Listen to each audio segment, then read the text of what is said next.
Welcome everybody, welcome Nir. It's my pleasure to introduce you as Nir Gadish, currently at MIT, and he's going to talk about the generating function of the orbit configuration spaces joined with Kristen Bibby. Yeah, so thank you so much for this opportunity. Still trying to get used to the format, and since we're not in the same room together, I really appreciate questions, and it would help me sort of know how people are doing. Now I can't even see what most people, how you're responding, so questions could help me, and I have the chat open, so you can also ask questions through the chat, and we'll see how this goes. Peter said that maybe writing in two columns would be useful, so I'll try that. And yeah, so everything I'm going to be saying is joint work with Kristen Bibby. So let me get started. So maybe I'll try to divide up the screen. So okay, so the plan for today is to start with some motivation, whereby I introduced the notion of orbit configuration spaces.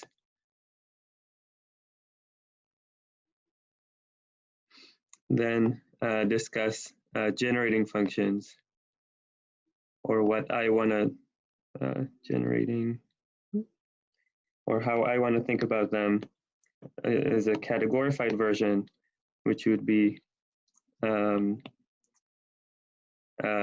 symmetric sequences or twisted commutative algebras, and I'll say more when I get there.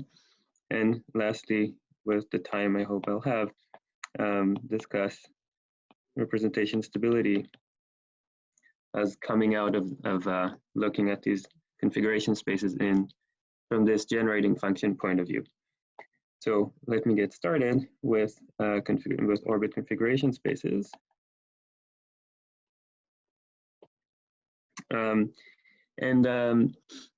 The starting point for this project that I want to tell you about is thinking about root systems. And if you think of the type A root system inside affine space, the complement of the root system gives you the configuration space. And you don't have to think of it as coming from that, but if you do, you can then think of other types. Type D root system gives you a space of following points. So it's n tuples of complex numbers such that Zi is not equal to plus or minus Zj. So in the ordinary configuration space, I would only say that Zi and Zj are distinct. In this case, they're not just distinct, they're also distinct from the negatives of each other. But when I write down an equation like this, I can make sense of it in any abelian group, really. So it is sort of a common theme in combinatorics to instead of putting these root systems in affine space, you put them on either a torus or an elliptic curve. So I can interpret that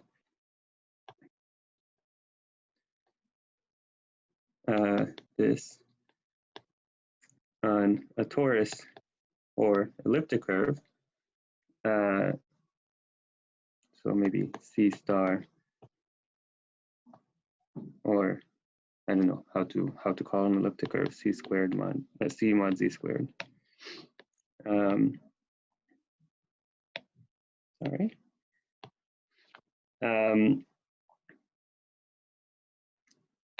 Okay, interpret. And when you start doing that, you see that there's really a generalization that captures all of these definitions at the same time. And this was made first by Shikut and Kadal. I'm not going to try to spell it. It's this is a definition made in the 80s or 90s, and it goes as follows. So suppose X is a space, and by space here I mean either a CW complex or generally a Hausdorff space or some scheme, a separated scheme over an algebraically closed field. And you also have G, a finite group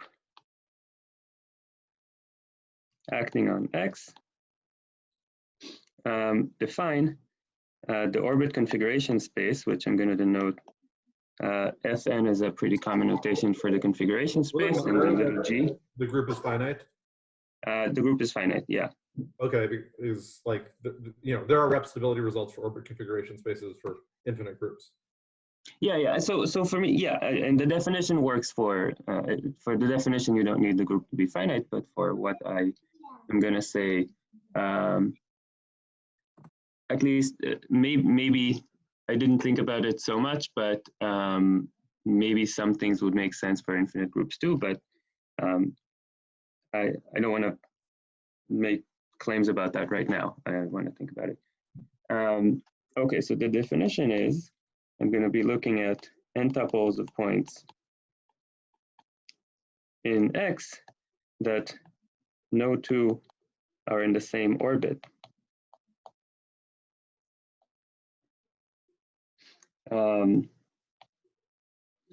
So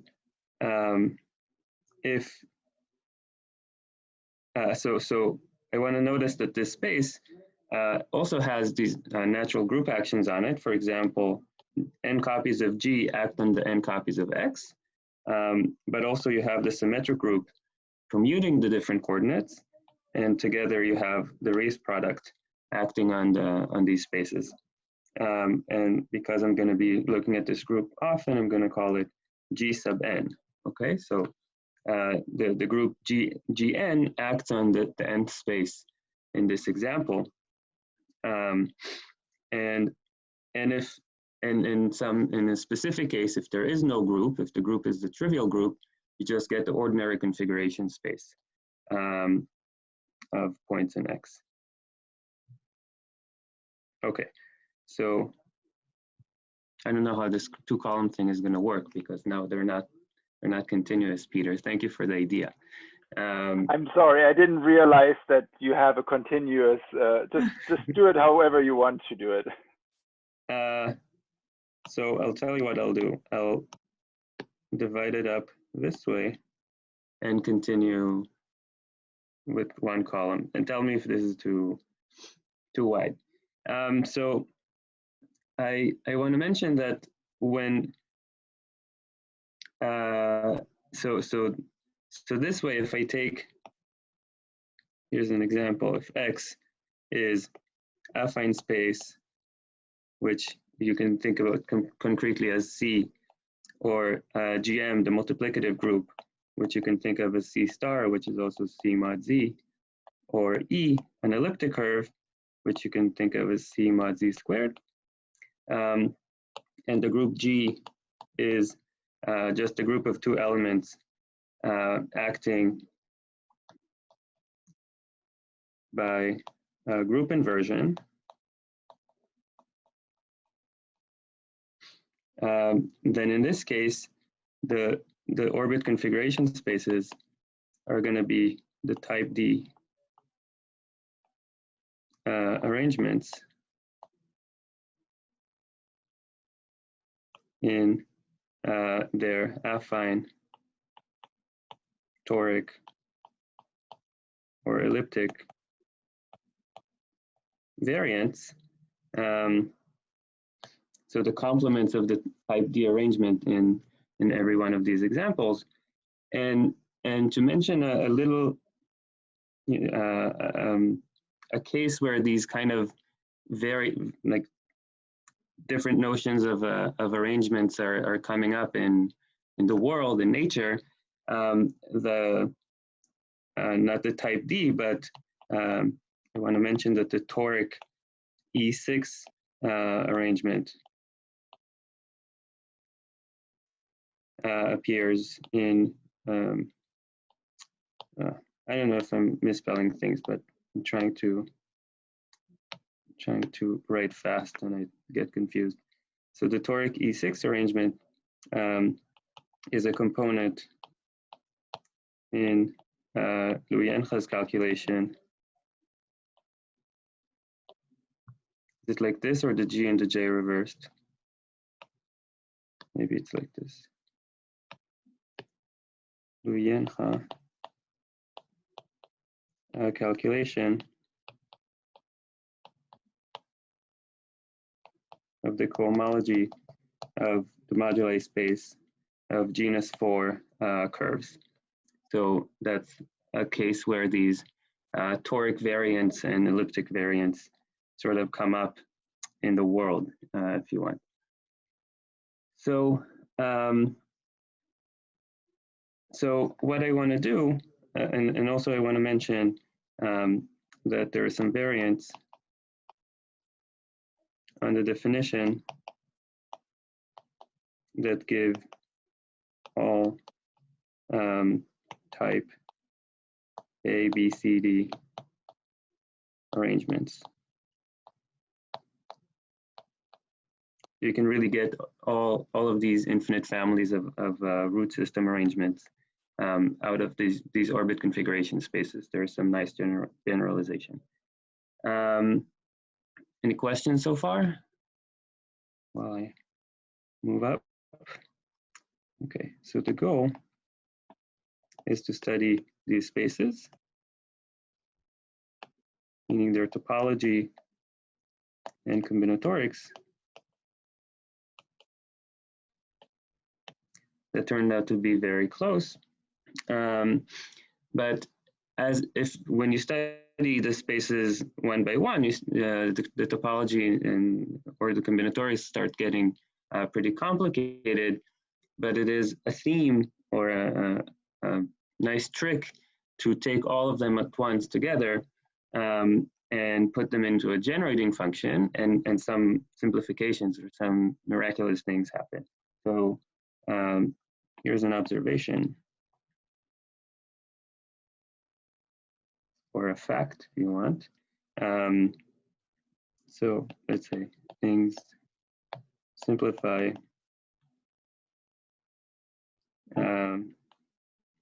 in a generating function.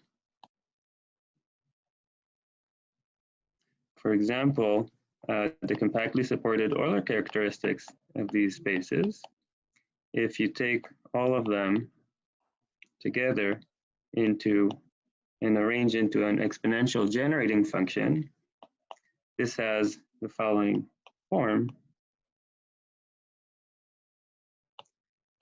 And I guess this is a place where I want a group to be finite.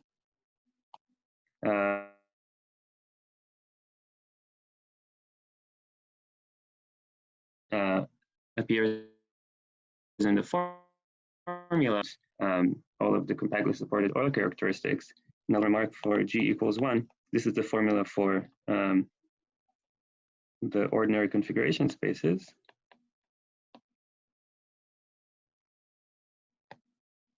Fn of x, and this formula is known, I guess, for people in the know. People know the characteristic of configuration spaces, and this is a special case. So here's a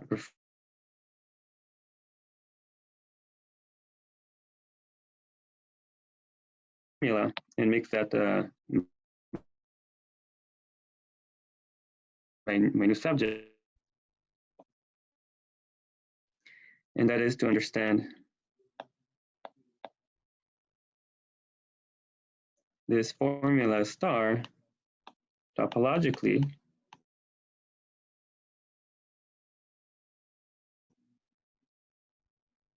and specifically to add into the representations. I guess that's not so I want to understand it topologically, and also with so when you just look at the Euler characteristics, you forgot about the fact that there were group actions, and there were group actions on the homology. So I want to recover the group actions. So Gn was acting on the homology of these spaces. So is there a similar formula for for example, the Euler characteristic as the equivariant Euler characteristic?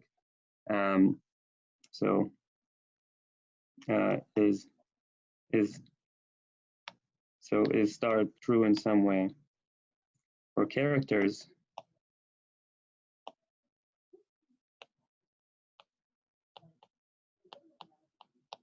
And if it is, what are implications?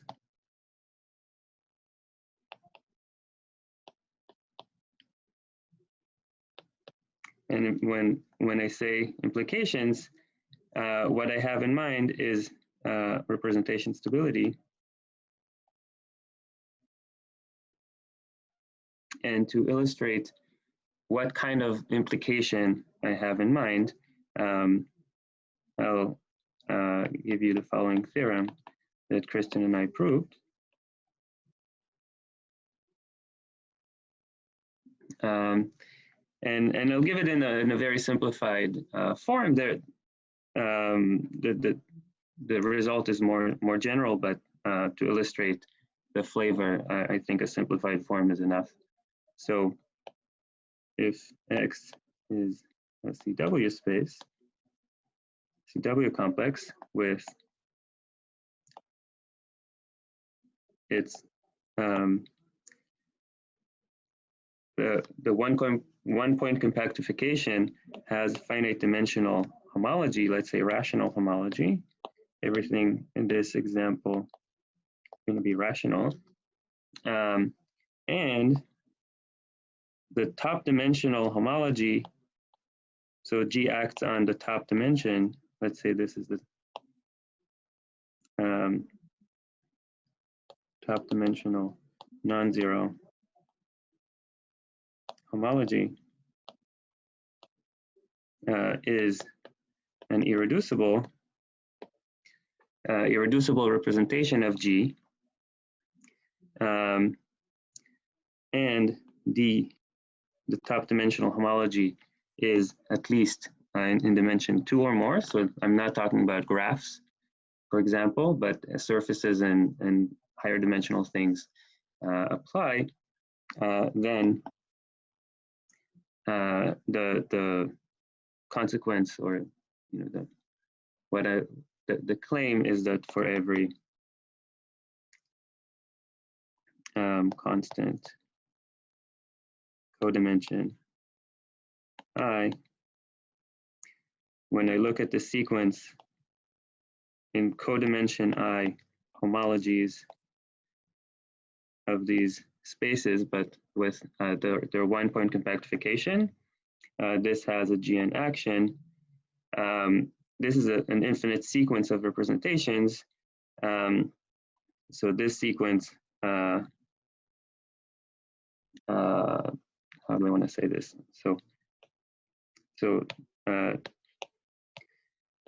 So has a stabilizing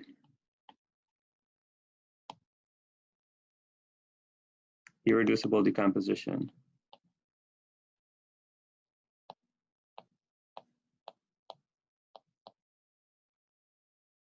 So let me say a tiny bit about what I mean by stabilizing irreducible decomposition. Can I ask a quick question first? Yeah. Are you assuming anything about the group action on X because you were dividing the Euler characteristic by the order of the group? Yeah, I guess I need to assume that the action is almost free. So it doesn't need to be free, but there are only finitely many exceptions to being free. So maybe I should. Thank you for reminding me. So G acting on X almost free. What is Gn? Is Gn like G? Gn was the Rees product. So this was G, n copies of G acting on the spaces, and then the symmetric group permuting the copies. So he's basically thinking about FIG for your German. Yes, I'm thinking about FIG. I don't want to use words that people don't know. Yeah. I have another question. Yeah. So are you using rational homology everywhere, or is this also going to be integral homology? So because here I'm talking about irreducible decompositions, for this example, I'm taking rational coefficients, but really you know that eventually I'm really supposed to be talking about finite generation or something, and for that it's true for any coefficients. Okay, thank you. That answers my question. Yeah. So what I mean by stabilizing irreducible decomposition, so we have a complete description for all the irreducibles of these Routh products, similar to the description we have of irreducibles of symmetric groups with partitions. And when you compare the nth representation in the sequence to the n+1 representation in the sequence, and you look at their irreducible decomposition, you see that they would have the same names with the same multiplicities eventually. So when n is much bigger than the codimension, all the representations would basically have the same name according to this naming scheme. Where if you're familiar with the names of irreducibles, then to go from n to n+1, you would only add one box to the top row of one of the partitions, and the one partition that you added to is the partition corresponding to the irreducible of the top dimensional homology.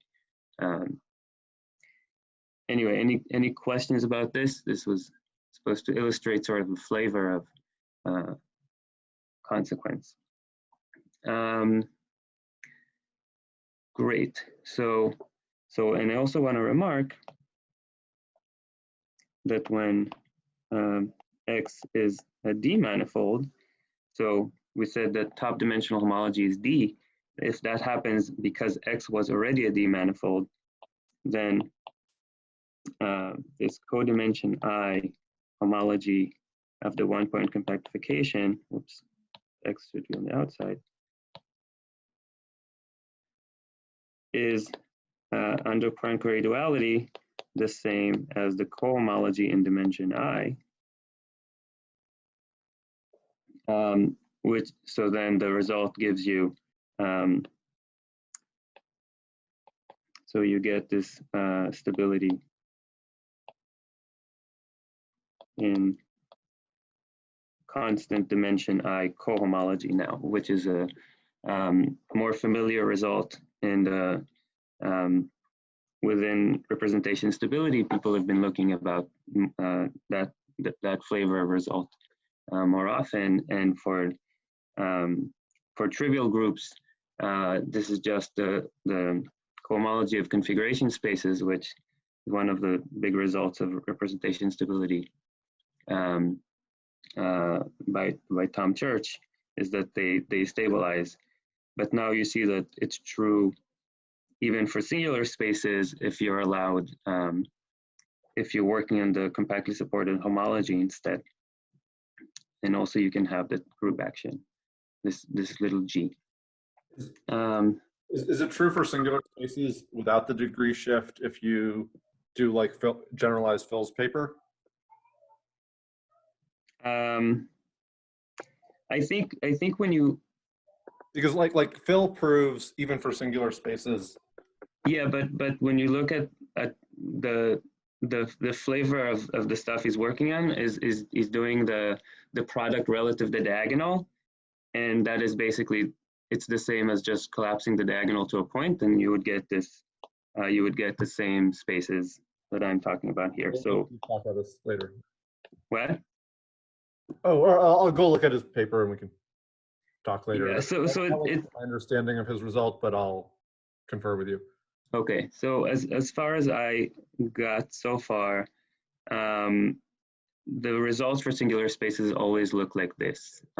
They always are talking about this one-point compactified version, or at least collapsing the diagonal to a point and not removing the diagonal.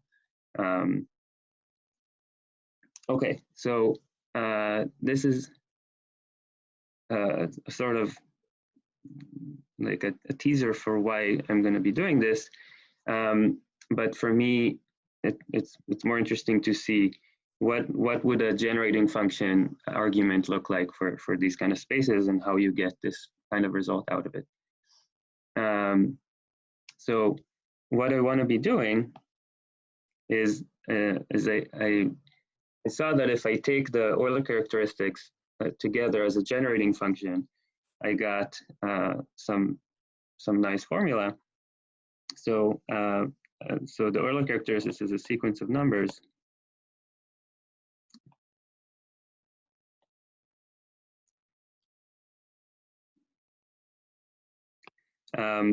But that is forgetting a lot of information, and I want to lift it to a sequence of spaces, F and G themselves, with their group actions, Gn, and think of, so essentially to categorify the generating function that that I showed you before, and the same kind of nice behavior starts happening when you take all of these spaces together. And one thing that you get when you do that, when you do look at all the spaces together, I get a product structure.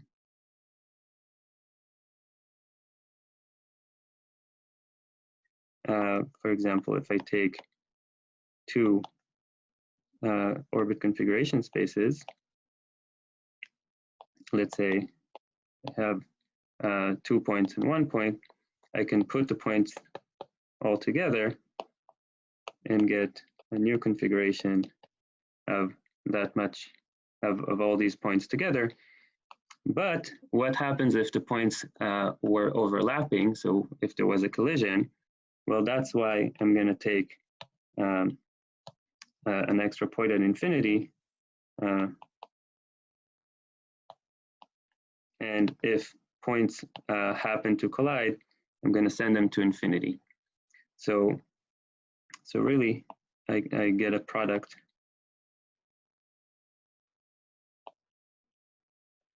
on the sequence of spaces if I add a point at infinity to each one of them. So this is what happens when you start taking them together. And you also notice that this product is going to be equivariant. I have a Gn action on the left space, a Gm action on the right space, but Gm times Gn includes inside Gm plus n, and the actions are compatible with under this product. And so that's a lot of information to keep track of, and I want to package it somehow into one object that would take care of all this combinatorial structure at once. And to make things more concrete, I'm going to forget the G from now on.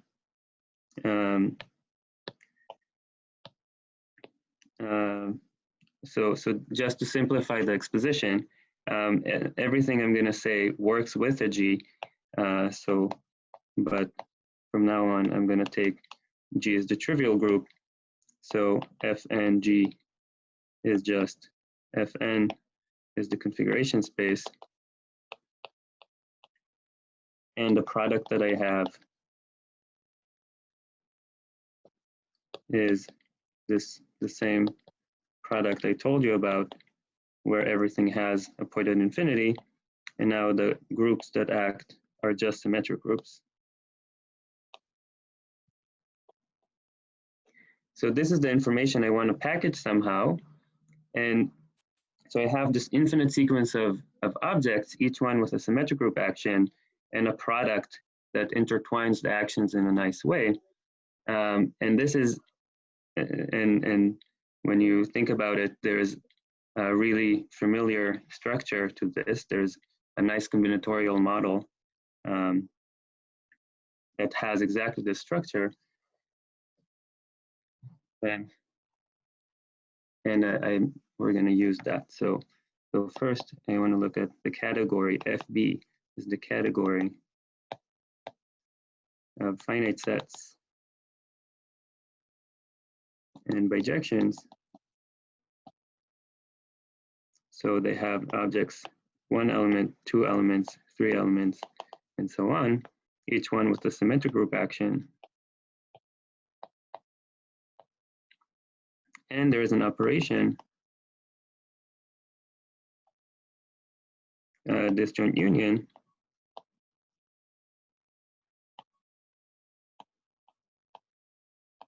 that intertwines the actions in just the same way. Yeah. That the configuration spaces seem to exhibit. The way it looks just the same type of structure. So I can use this to model the same behavior in any other category. So if you have any other category with an operation, any symmetric monoidal category, I'm going to call it a twisted commutative algebra.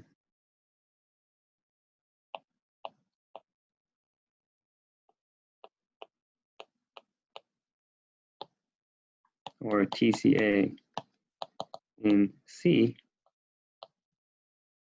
is a monoidal functor.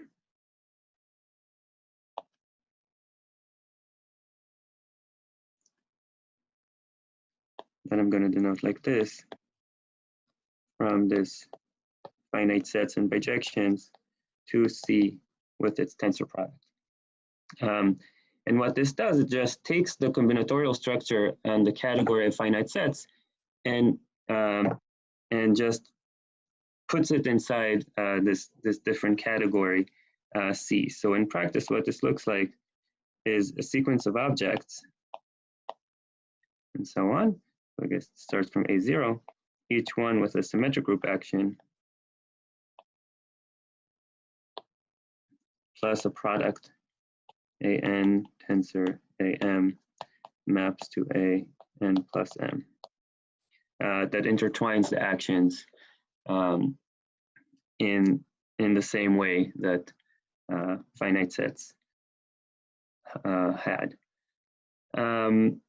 So it's just a way to monoidal just means that it has this map, right? Strong monoidal would mean that this map is an isomorphism, but we don't expect that here. Right. Yeah, I don't want it to be strong monoidal. I just want a multiplication. Right. So this is what I mean by a twisted commutative algebra in C.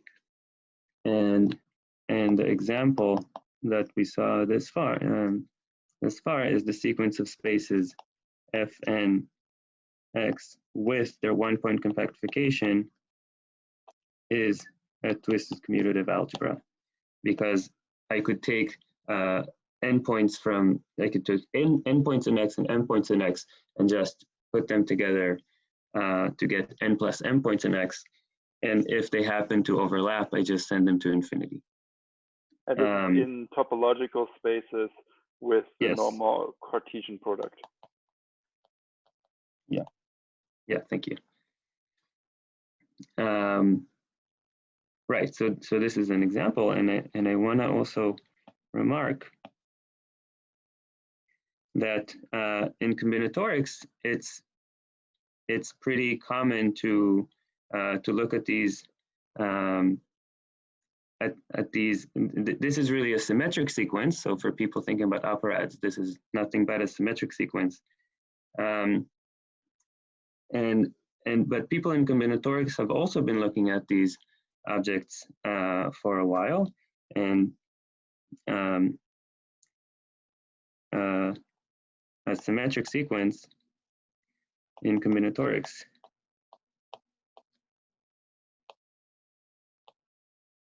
is called a species. And they're generally understood to be a categorification of the exponential generating functions.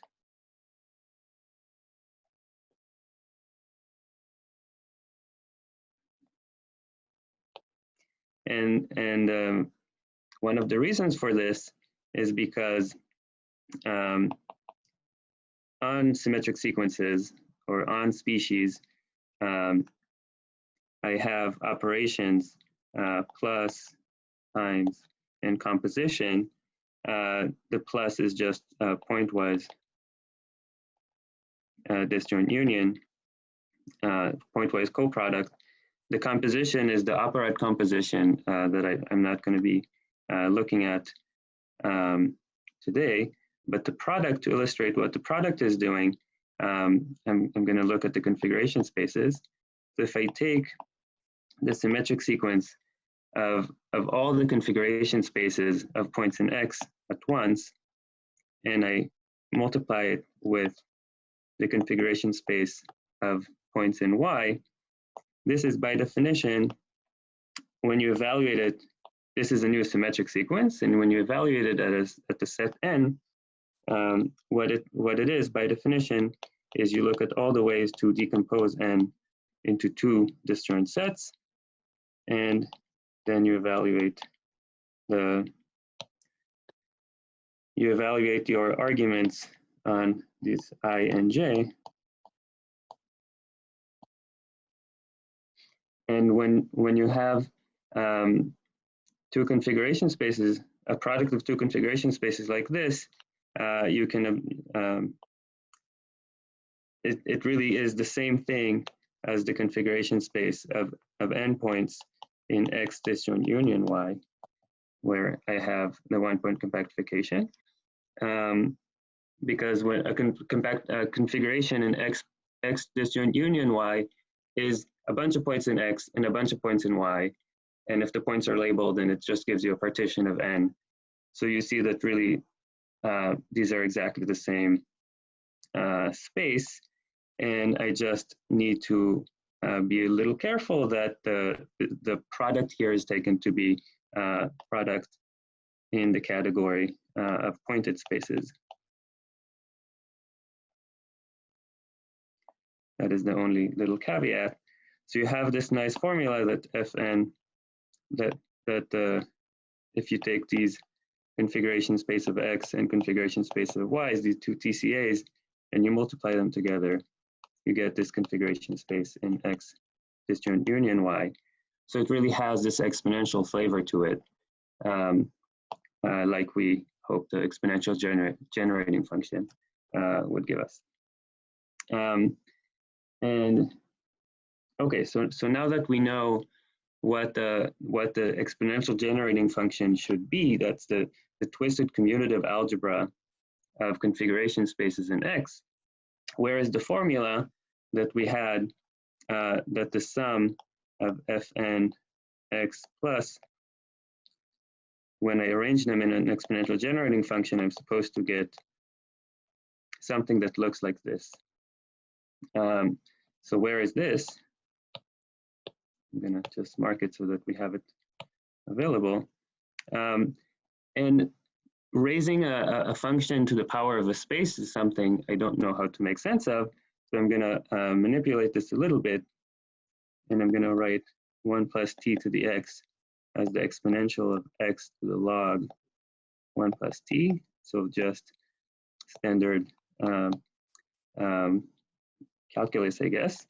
But then the log is an infinite series, and you can expand the infinite series and then use the property of the exponential to write it as x times minus t to the n over n.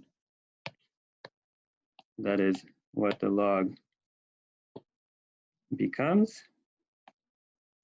And now this, I can, this formula for the exponential generating function is something I can explain. And it takes the following form, our theorem. And where am I? Yeah, so the theorem goes as follows. So there exists filtration, natural filtration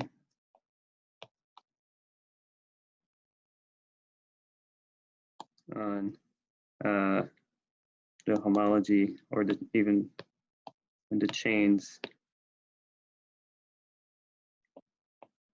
of these spaces. So I'm looking at the twisted commutative algebra of configuration spaces, and their chains have a natural filtration compatible with the TCA structure, meaning compatible with the multiplication and group actions.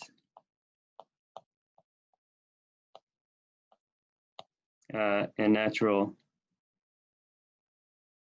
under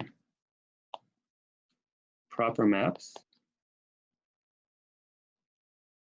And when you have a filtration on chains, you get a spectral sequence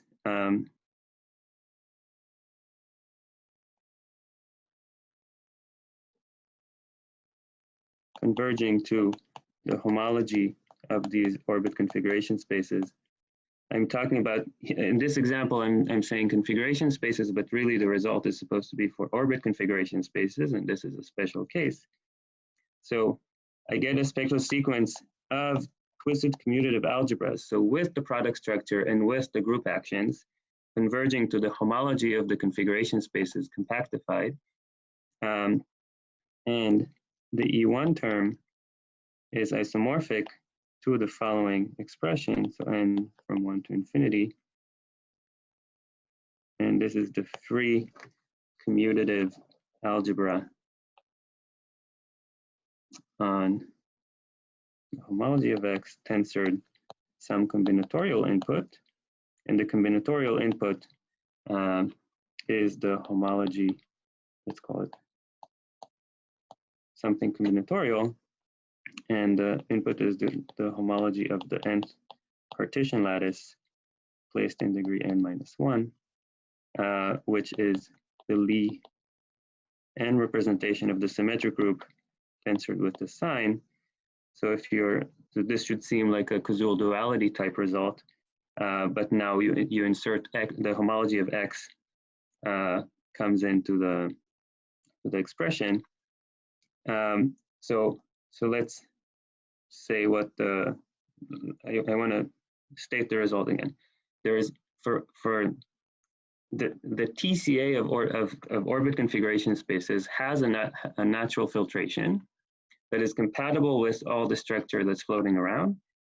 And when you look at the spectral sequence that you get out of it, it starts off factoring as an infinite product of free commutative algebras generated from the homology of X and some combinatorial input.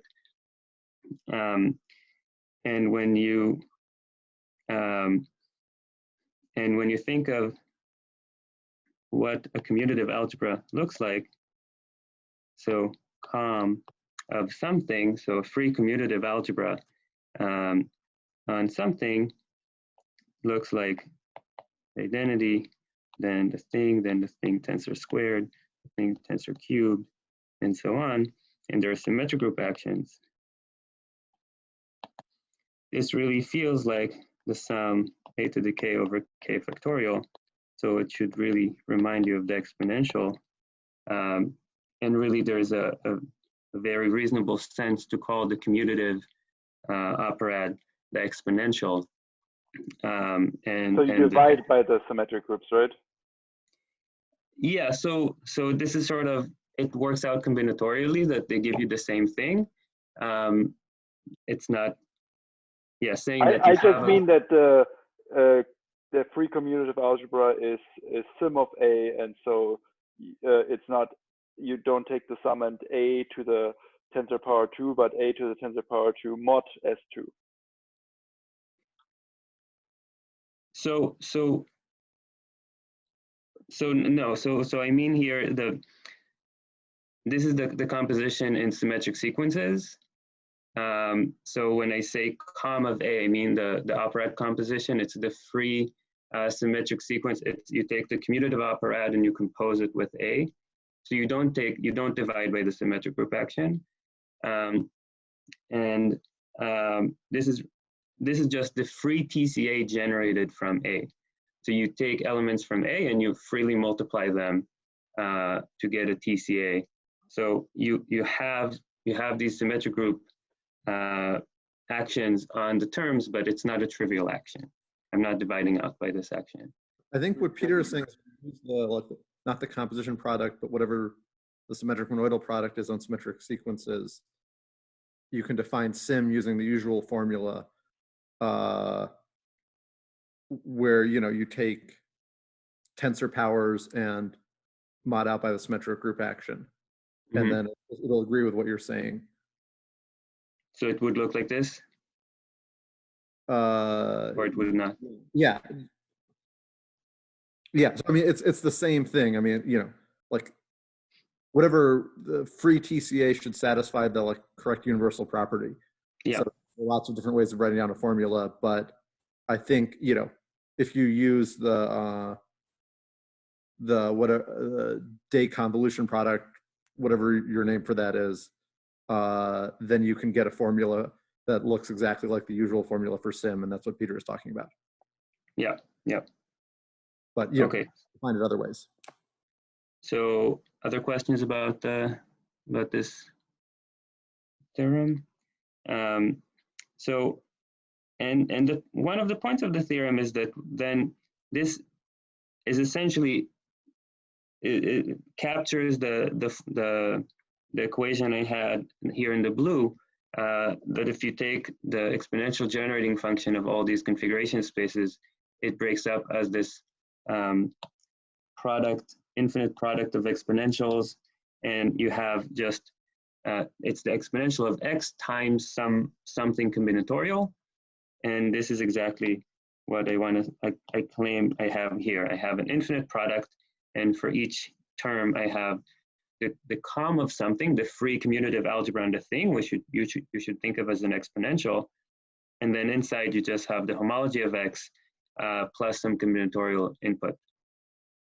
So I claim that is the result you had for Euler characteristics, and really when you're computing Euler characteristics, you can compute them at the E1 page just the same way that you can compute them at the homology.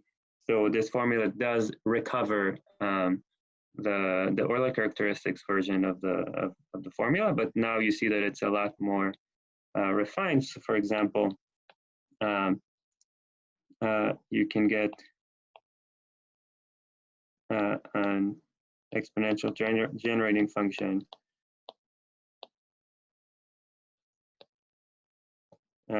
expression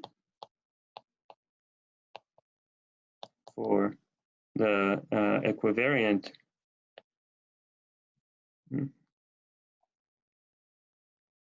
Euler characteristic.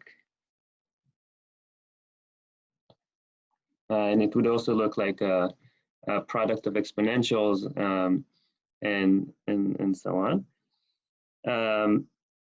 But really it's not just an Euler characteristic thing. You can really track what happens to different elements in the homology. And I think I'm basically out of time, so I just want to mention quickly how representation stability comes into this. A point of view on representation stability that I learned from Sam and Snowden is that when you have a sequence of representations of the symmetric group, you should think of them as a symmetric sequence. And then a stabilization operation, like an FI module structure or something like that, a way to go from the nth representation to the n plus first, is very efficiently captured by an action on it's a module structure for the free commutative algebra on one element in degree 1. And that one element generates the stabilization action. So when we have this infinite product expansion, we have infinitely many free algebras generated by certain elements. So all you have to do to get representation stability or the structure of stabilization maps is to pick any element in the homology of X, and that would give you a stabilization map. It would give you a way to go from the homology of Fn to Fn plus 1, basically adding a point that is tracing out like a cycle in the homology, for example. And what Kristen and I did then was to look at this E1 page and say, what elements in this product expansion do we need to take so that if we multiply by those elements as a stabilization operation, we would get a finitely generated module, which is what Sam and Snowden, or what Tom Church and Ellenberg and Farb, they noticed that finite generation under these module structures is the same thing as sort of representation stability, and that has consequences to multiplicities of irreducibles and dimensions and so on. So what Kristen and I did is we started picking out elements from this product expansion, and we characterized when multiplication by those elements would give you a finitely generated module structure, and that's the origin of the result I told you about in the beginning. So I should stop here, and sorry I went over. Oh, thank you, Nir. Are there any questions?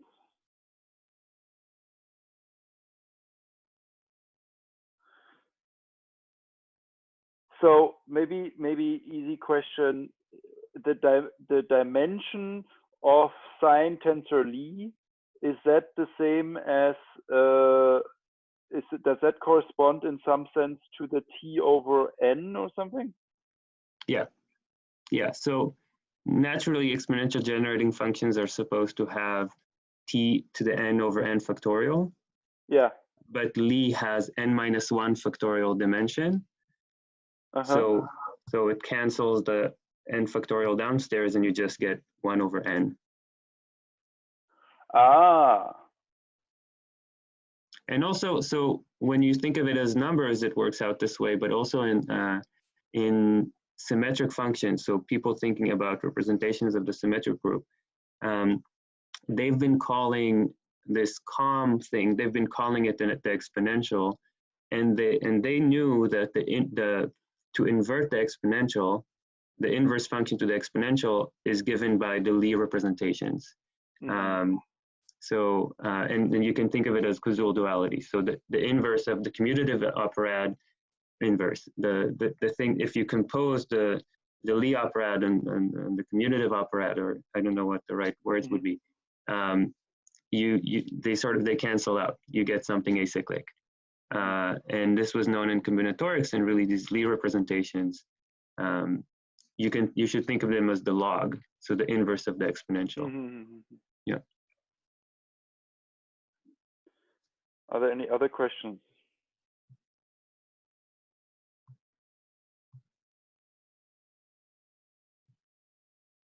Okay, thank you guys. Let me ask one more question. So in this E1 page, I mean, I don't know if this is too technical, but if you can give a quick answer maybe. How does the grading come in of P and Q? Oh yeah. I forgot to say.